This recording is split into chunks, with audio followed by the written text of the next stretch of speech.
دوستو میں آپ کو کونز آف فری لانسنگ یعنی کہ so called disadvantage of freelancing بتا رہا ہوں ود کاؤنٹر اٹیکنگ دیم کہ ایکچولی وہ کونز یا ڈس ایڈوانٹیجز نہیں ہیں، وہ مس مینجمنٹ، ڈس اورینٹیشن زیادہ ہے ان اسٹیٹسٹکلی گیون فری لانسرز کی جو شاید اپنا کیریئر صحیح پاتھ پہ بھی نہیں چلا سکے۔ وہ کہتے ہیں نا جہاں برتن ہوتے ہیں وہاں وہ برتن کھڑکتے ہیں اور وہاں پہ آواز گونجتی ہے، اسی طریقے سے فری لانسنگ بھی کوئی ایکسیپشن نہیں ہے، یہ بھی تو وہ پروفیشن نہیں ہے نا۔ اتنے زیادہ لوگ، ملینز، زیلینز، ٹریلینز، جو بھی نام لکھ رہے ہیں رکھو، بندے بہت زیادہ ہیں، اتنے زیادہ لوگ کام کر رہے ہیں تو ظاہر ہے کمپلین کرنے والے بھی ہوں گے جن کا کام نہیں چلا ہوگا کسی بھی وجہ سے۔ تو ان میں سے بھی ایک ایشو جو عموماً دیکھا جاتا ہے، تقریباً 21% فری لانسرز کہتے ہیں کہ جناب فری لانسنگ ایک پراپر طریقہ نہیں ہے کہ آپ پیسے کما سکیں، سٹیبل انکم جنریٹ کر سکیں، یعنی کہ مستقل پیسے کما سکیں۔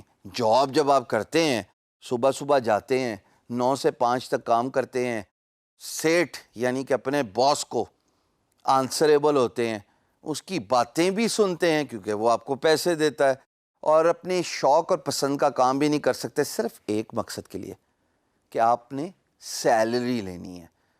سب کانشیس میں فیئر پڑا ہوا ہے، ڈس اپوائنٹمنٹس پڑی ہوئی ہیں، میسیولی ہوپ لیسنس ہے۔ ہوپ لیسنس اگر انسان کے اندر آ جائے، یقین جانو یہ وہ جڑ ہے جو تمام ڈس اپوائنٹمنٹس، فیئرس کا پختہ ہونے کی وجہ بنتی ہے، بیکاز آپ کے اندر mental barrier chains around your brain automatically strengthen ہوتی جاتی ہیں، سخت ہوتی جاتی ہیں۔ یہ 21% لوگ کہتے تو صحیح ہیں جناب، اس کا مقصد یہ ہے کہ 21.9 لوگ یہ کہتے ہیں کہ جناب جاب بہتر ہے فری لانسنگ سے، یعنی یہ جاب ہے یہ بہتر ہے، یہ فری لانسنگ ہے یہ بہتر نہیں ہے۔ ظاہر ہے انہوں نے فری لانسنگ کو ایز اے کریئر یا ایز اے پروفیشن اڈاپٹ کیا ہوگا تو ان کے ذہن میں یہ بات آئی ہوگی۔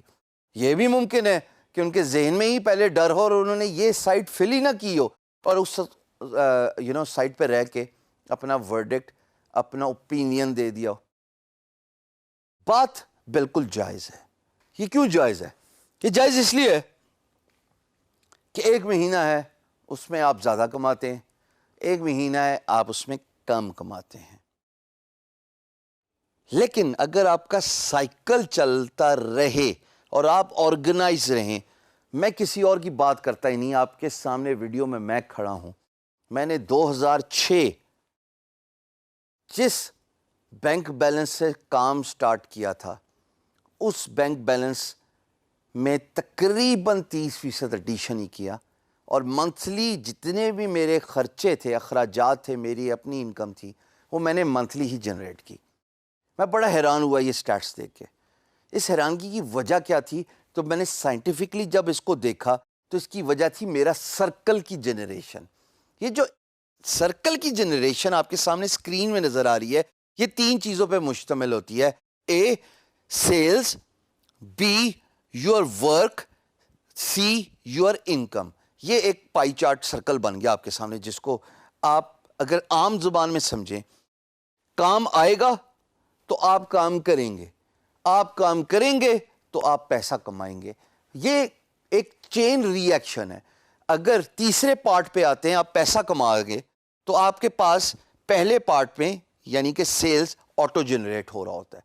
دیکھیے، آپ نے بڈ کی ایک پروجیکٹ پہ، مثال کے طور پہ 1st آف دا منتھ، 15 تاریخ تک آپ کام کرتے رہے، پر 15 تاریخ تک یہ تو نہیں ہے کہ آپ بڈ نہیں کر رہے، آپ بڈ تو کرتے رہتے ہیں۔ بڈ کا initial process it is very demanding, right? ہم بڑی ڈیٹیل سے اس پہ بات کر چکے ہیں کہ آپ نے کمیونیکیشن کرنی ہے، امپلائر آپ سے بات کرے گا، آپ نے ویڈیو پہ جانا ہے، سو آن سو فورتھ، بڑی ڈیٹیل ہم اس پہ ڈسکشن کر چکے ہیں۔ وہ پروسیس بھی تو میچور ہونے میں ٹائم لیتا ہے نا۔ جب آپ کام کر رہے ہیں ایٹ دا سیم ٹائم آپ بزنس ڈیولپمنٹ بھی تو کر رہے ہیں، آپ اپنا دن کا کچھ ٹائم جو ہے وہ سیٹ اسائڈ کرتے ہیں، اس کے لیے مخصوص کرتے ہیں. سو سرکل کا مطلب یہ کہ جب آپ پیسے کما رہے ہیں تیسرے پارٹ پہ کام ختم کرنے کے بعد، تو آپ کا پہلا فیز جو کہ اے ہے، سیلز، جو کہ آپ کی انکم جنریشن سٹریم کا ذریعہ ہے، وہ آٹومیٹکلی میچور ہو چکی ہے. تو جب آپ کے پاس کام آ رہا ہوگا اور دوسرے اینڈ پہ آپ کام کر رہے ہوں گے، جب آپ کا کام ختم ہوگا تو جو کام آپ نے میچور کر لیا ہے وہ اس کو ریپلیس کر لے گا، ایک سرکل چلے گا. یہ فری لانسرز 21% اس سرکل کی اہمیت کو نہیں سمجھتے. میں نے 2016 میں جا کے سمجھا کہ میں ہمیشہ یہ سمجھتا رہا، اور خیر اس میں کوئی شک بھی نہیں ہے کہ اللہ پاک کا خصوصی کرم ہوتا ہے ہر انسان پہ، بٹ اس کی سائنٹیفک ریزن جب میں نے دیکھی تو وہ یہ تھی کہ بزنس ڈیولپمنٹ الگ چل رہی تھی، پروڈکشن الگ چل رہی تھی. پروڈکشن کام ختم کر رہی تھی، بزنس ڈیولپمنٹ میچور ہو کے پروڈکشن میں آ گئی. پھر وہ پروڈکشن کا کام ختم ہوا، اتنی دیر میں نیا بزنس ڈیولپمنٹ کی income generation stream, sales stream generate ہو رہی تھی. یہ سائیکل ہے، کوئی بھی کاروبار ایسے ہی چلتا ہے. یہ 21% لوگ اس کاروبار کے سائیکل کو نہیں سمجھتے. اگین یہ بھی ڈس ایڈوانٹیج سمجھا جاتا ہے، پر میرے نزدیک اس کی وجہ جو تھی وہ میں نے آپ کے سامنے بیان کر دی اپنی اگزامپل.